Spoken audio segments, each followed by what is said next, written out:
Како да ги завршиме реформите до крајот на мај и да добиеме почеток на преговори со ЕУ кога тие не се ниту започнати?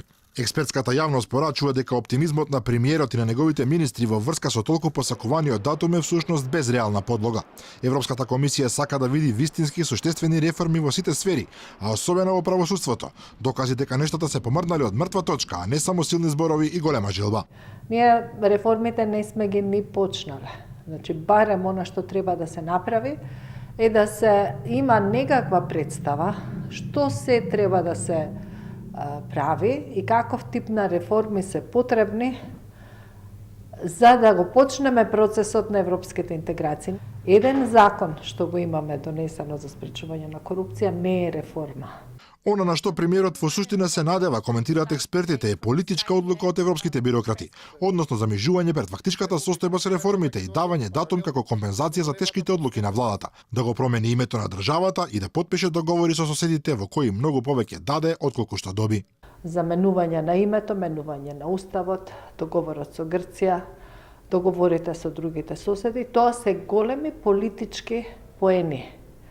Меѓутоа, тоа не е доволно, тоа е доволно за премиерот да биде оптимист.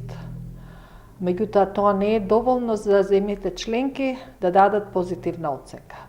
Дека тоа е така може да се насети од последната изјава на вице-премиерот Османи, кој порачува дека ЕУ треба да се сети што има направено досега државата и да ни даде датум за преговори во јуни. Јас мислам дека прво подсвесно правиме една грешка, дека премногу се фокусираме на тоа што треба да се направи, заборавајќи што испорачавме во овој период. Дури и ние кога одиме во Брисел зборуваме за тоа што ќе направиме, не набројувајќи баш до детали дека тоа што го направивме и не беше лесно. Оптимизмот на владините функционери секако постои, од Брисел, иако декларативно го поддржуваат, постојано ги повторуваат слабостите поврзани со судството, безбедносните служби, администрацијата, борбата со корупцијата, а се појавуваат и нови услови во случајов продолжување на мандатот на СЈО. На сето тоа еврокомесарот за проширување Јоханес Хан директно на ЗАЕФ му порача дека менувањето на законите е позитивен чекор, но дека она што суштински е важно на патот кон ЕУ е промена на менталитетот и однесувањето. На отпочнувањето на преговори со земјава неотворено се спротивставуваат Франција и Холандија, кои веќе најавија дека нема ништо од проширувањето на Унијата без претходно таа самата да се реформира и консолидира.